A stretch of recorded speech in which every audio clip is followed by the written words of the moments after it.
የኢንሱሊን መቋቋም ሲገጥመን ወይም ሰውነታችን ለኢንሱሊን አልታዘዝ ከማለቱ ጋር ተያይዞ ሰውነታችን ውስጥ መጠኑ ከፍ የሚለው ኢንሱሊን የተለያዩ የሰውነት ክፍሎቻችን ስራቸው በአግባቡ እንዳይሰሩ ያደርጋቸዋል። ኢንሱሊን ስራቸው በአግባቡ እንዳያከናውኑ ሲያደርጋቸው የተለያዩ የበሽታ ምልክቶች ያሳዩናል።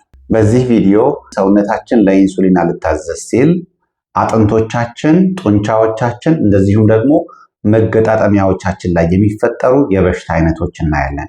አንደኛ የጡንቻ መዳከም እንዲፈጠርብን ወይም የተራበ ጡንቻ እንዲኖረን ያደርጋል። ኖርማል በሆነ ሁኔታ ኢንሱሊን ለጡንቻዎቻችን ጉልበት ወይም ግሉኮስ የሚያቀርብ እንደ ማመላለሻ መኪና ነው። በሌላ አገላለጽ ኢንሱሊን ስኳር ወደ ጡንቻዎቻችን ሴሎች እንዲገባ ይረዳል። ነገር ግን ሰውነታችን የኢንሱሊን መቋቋም ሲጀምር የጡንቻዎቻችን ሴሎች በራቸውን ይቆልፋሉ። ይህ ሁኔታ ጡንቻዎቻችን ላይ ሁለት ችግሮች ያስከትላል። አንደኛ የጡንቻ መመናመን፣ ሁለተኛ ጡንቻዎቻችን ላይ የስብ መከማቸት እንዲፈጠር ያደርጋል። ከላይ እንደተገለጸው ሰውነታችን የኢንሱሊን መቋቋም ሲገጥመው የጡንቻዎቻችን ሴሎች በራቸውን ይቆልፋሉ።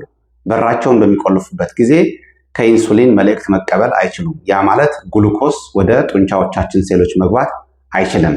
በዚህ ወቅት ሰውነታችን ረሃብ እንደገጠመው ይሰማዋል። ለኃይል ወይም ለጉልበት ሲል የጡንቻዎቻችን ፕሮቲን መሰባበር ይጀምራል። ያም የጡንቻ መመናመን ያስከትላል። ሁለተኛው የሚፈጠረው ችግር ጡንቻዎቻችን ውስጥ የስብ መከማቸት ነው።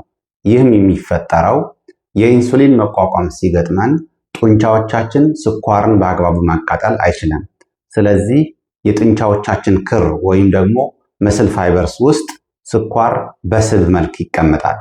ይህም በስብ መልክ የተቀመጠው ስኳር ጡንቻዎቻችን ደካማና ዝልፍልፍ እንዲሆኑ ያደርጋል። ሰውነታችን ለኢንሱሊን አልታዘዝ ሲል የአጥንት መሳሳት ወይም ደግሞ የሚሰባበር አጥንት ይኖረናል። ኖርማሊ ኢንሱሊን አጥንት ለመገንባት ይረዳል። ነገር ግን የኢንሱሊን ሬዚስታንስ ወይም የኢንሱሊን መቋቋም በሚኖርበት ወቅት ትክክለኛው የኢንሱሊን መልእክት ወይም ምግብ ወደ አጥንቶቻችን መድረስ አይችልም።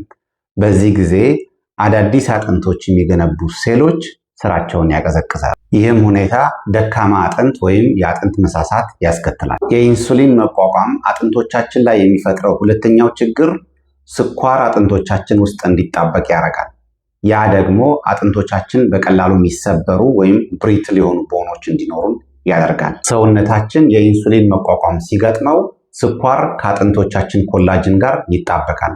የአጥንቶቻችን ኮላጅን ስራው አጥንቶቻችን በቀላሉ ማይሰባበሩ፣ ኢላስቲሲቲ ያላቸው፣ ፕሬሸር ሲያርፍባቸው ብሪትል እንዳይሆኑ እንዳይሰበሩ ባውንስ ባክ የሚያደርግ ፕሮቲን ነው። ነገር ግን ይህ ፕሮቲን ይህ ኮላጅን ከስኳር ጋር ሲገናኝ ግን ኢላስቲሲቲው ሉዝ ያደርግና በቀላሉ ብሪትል እንዲሆን ወይም ፕሬሸር ሲያርፍበት በቀላሉ የሚሰበር አይነት ይሆናል ማለት ነው። ስለዚህ የኢንሱሊን መቋቋም አጥንቶቻችን በቀላሉ እንዲሰበሩ ያደርጋል። ሶስተኛ የኢንሱሊን መቋቋም የመገጣጠሚያዎች ህመምና ቁርጥማት ያስከትላል።